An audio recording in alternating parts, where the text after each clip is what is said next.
بسم اللہ الرحمن الرحیم۔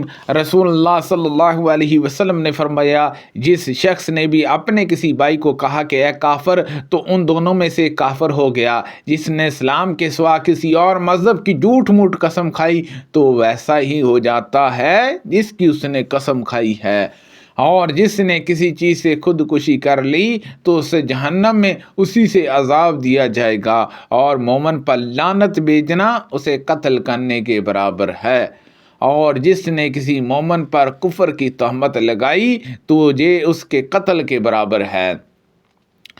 معاذ بن جبل رضی اللہ عنہ نبی کریم صلی اللہ علیہ وسلم کے ساتھ نماز پڑھتے، پھر اپنی قوم میں آتے اور انہیں نماز پڑھاتے۔ انہوں نے ایک مرتبہ نماز میں سورۃ بقرہ پڑھی، اس پر ایک صاحب جماعت سے الگ ہو گئے اور ہلکی نماز پڑھی۔ جب اس کے متعلق معاذ کو معلوم ہوا تو کہا وہ منافق ہے۔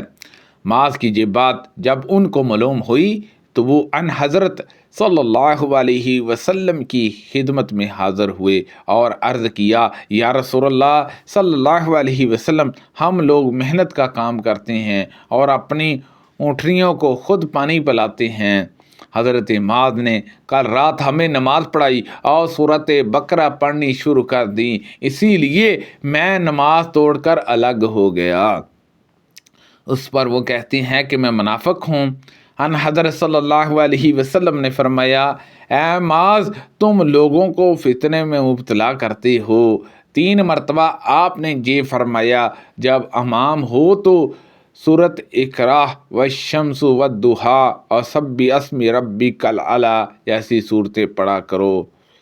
رسول اللہ صلی اللہ علیہ وسلم نے فرمایا، تم میں سے جس نے لات و عاز کی جہاں دوسرے بتوں کی قسم کھائی تو اسے لا الہ الا اللہ پڑھنا چاہیے، اور جس نے اپنے ساتھی سے کہا کہ آؤ جوا کھیلیں تو اسے بطور کفار صدقہ دینا چاہیے، کفارہ صدقہ دینا چاہیے۔ وہ حضرت عمر بن خطاب رضی اللہ عنہ کے پاس پہنچے جو چند سواروں کے ساتھ تھے۔ اس وقت حضرت عمر رضی اللہ عنہ اپنے والد کی قسم کھا رہے تھے۔ اس پر رسول کریم صلی اللہ علیہ وسلم نے فرمایا، انہیں پکار کر کہا، آگاہ ہو جاؤ، یقیناً اللہ پاک تمہیں منع کرتا ہے کہ تم اپنے باپ دادوں کی قسم کھاؤ، پس اگر کسی کو قسم ہی کھانی ہے تو اللہ کی قسم کھائے، ورنہ چپ رہے۔ ایک شخص نبی کریم صلی اللہ علیہ وسلم کی خدمت میں حاضر ہوا اور عرض کیا، میں صبح کی نماز جماعت سے فلاں امام کی وجہ سے نہیں پڑھتا کیونکہ وہ بہت لمبی نماز پڑھاتے ہیں۔ انہوں نے کہا کہ اس دن ان امام صاحب کو نصیحت کرنے میں ان حضرت صلی اللہ علیہ وسلم کو میں نے جتنا غصے میں دیکھا ایسا میں نے آپ کو کبھی نہیں دیکھا تھا۔ پھر ان حضرت صلی اللہ علیہ وسلم نے فرمایا، اے لوگو، تم میں سے کچھ لوگ نماز با جماعت پڑھنے سے لوگوں کو دور کرنے والے ہیں، پس جو شخص بھی لوگوں کو نماز پڑھائے مختصر پڑھائے، کیونکہ نمازیوں میں کوئی بیمار ہوتا ہے، کوئی بوڑھا، کوئی کام کاج والا ہوتا ہے۔ نبی کریم صلی اللہ علیہ وسلم نماز پڑھا رہے تھے کہ آپ نے مسجد میں قبلے کی جانب منہ کا تھوکا دیکھا، پھر آپ نے اسے اپنے ہاتھ سے صاف کیا اور غصے ہوئے، پھر فرمایا، جب تم میں سے کوئی شخص نماز میں ہوتا ہے تو اللہ تعالیٰ اس کے سامنے ہوتا ہے، سبحان اللہ عز و جل۔ اسی لیے کوئی شخص نماز میں اپنے سامنے نہ تھوکے۔ ایک صاحب نے رسول اللہ صلی اللہ علیہ وسلم سے لقط راستے میں گری ہوئی پڑی چیز جسے کسی نے اٹھا لیا ہو کے متعلق پوچھا تو آپ نے فرمایا، سال بھر تک لوگوں سے پوچھتے رہو، پھر اس کا سر بدن اور ذراع پہچان کے رکھ اور خرچ کر ڈال، پھر اگر اس کے بعد اس کا مالک آ جائے تو وہ چیزیں اسے واپس کر دے۔ پوچھا یا رسول اللہ صلی اللہ علیہ وسلم بولی بڑکی بکری کے متعلق کیا حکم ہے؟ آپ نے فرمایا کہ اسے پکڑ لا کیونکہ وہ تمہارے بھائی کی ہے یا پھر بھیڑیے کی ہوگی۔ پوچھا یا رسول اللہ صلی اللہ علیہ وسلم اور کھویا ہوا اونٹ؟ بیان کیا کہ اس پر ان حضرت صلی اللہ علیہ وسلم ناراض ہو گئے اور آپ کے دونوں رخسار سرخ ہو گئے، یا راوی نے یوں کہا کہ آپ کا چہرہ سرخ ہو گیا۔ پھر آپ نے فرمایا کہ تمہیں اس اونٹ سے کیا غرض ہے؟ اس کے ساتھ تو اس کے پاؤں ہیں اور اس کا پانی ہے، وہ کبھی نہ کبھی اپنے مالک کو پالے گا۔ رسول اللہ صلی اللہ علیہ وسلم نے کھجور کی شاخوں یا بوریوں سے ایک مکان چھوٹے سے حجرے کی طرح بنا لیا تھا۔ وہاں آ کر آپ تہجد کی نماز پڑھا کرتے تھے۔ چند لوگ بھی وہاں آ گئے اور انہوں نے آپ کی اقتداء میں نماز پڑھی۔ پھر سب لوگ دوسری رات بھی آ گئے اور ٹھہرے رہے، لیکن آپ گھر ہی میں رہے اور باہر ان کے پاس تشریف نہیں لائے۔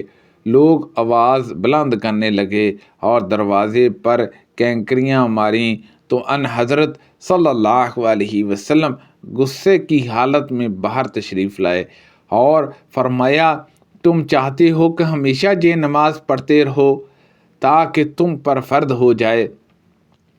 اس وقت مشکل ہو، دیکھو تم نفل نمازیں اپنے گھر میں ہی پڑھا کرو، کیونکہ فرض نمازوں کے سوا آدمی کی بہترین نفلی نماز وہ ہے جو گھر میں پڑھی جائے۔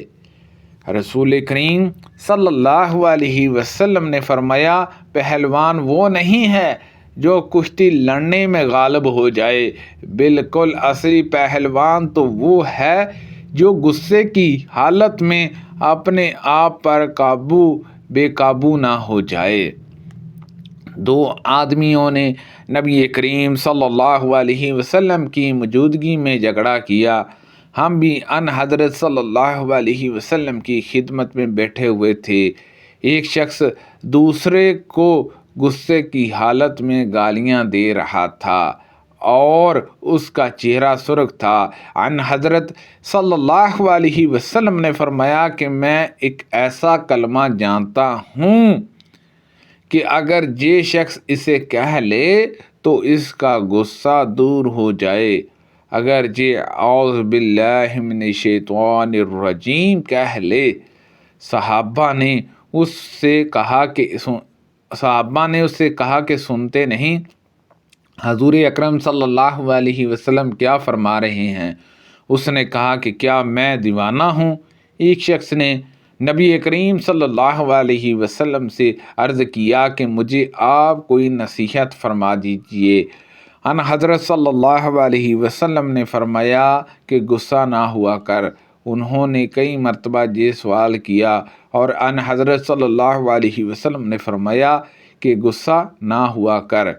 نبی کریم صلی اللہ علیہ وسلم نے فرمایا حجاز سے ہمیشہ بلائی پیدا ہوتی ہے۔ اس پر بشیر بن کعب نے کہا کہ حکمت کی کتابوں میں لکھا ہے کہ حیا سے وقار حاصل ہوتا ہے، حیا سے سکنت حاصل ہوتی ہے۔ عمران نے ان سے کہا میں تجھ سے رسول اللہ صلی اللہ علیہ وسلم کی حدیث بیان کرتا ہوں اور تو اپنی 2 ورقی کتاب کی باتیں مجھ کو سناتا ہے۔ نبی کریم صلی اللہ علیہ وسلم کا گزر ایک شخص پر سے ہوا جو اپنے بھائی پر حیا کی وجہ سے ناراض ہو رہا تھا اور کہہ رہا تھا کہ تم بہت شرماتے ہو، گویا وہ کہہ رہا تھا کہ تم اس کی وجہ سے اپنا نقصان کر لیتے ہو۔ ان حضرت صلی اللہ علیہ وسلم نے ان سے فرمایا کہ اسے چھوڑ دو کہ حیا ایمان میں سے ہے۔ نبی کریم صلی اللہ علیہ وسلم پردے میں رہنے والی کنواری لڑکی سے بھی زیادہ حیا والے تھے۔ نبی کریم صلی اللہ علیہ وسلم نے فرمایا اگلے پیغمبروں کا کلام جو لوگوں کو ملا اس میں یہ بھی ہے کہ جب شرم ہی نہ رہی تو پھر جو جی چاہے وہ کرو۔ سبحان اللہ عز و جل۔ اللہ پاک سے دعا ہے کہ اللہ پاک ان حدیثوں پر عمل کرنے کی توفیق عطا فرمائے۔ کو پڑھنے میں غلطی تاہی ہو گئی ہو اللہ پاک معاف فرمائے۔ اللہ پاک ہم سب کو صحت و تندرستی عطا فرمائے۔ آمین بجاہ النبی الامین صلی اللہ علیہ وسلم۔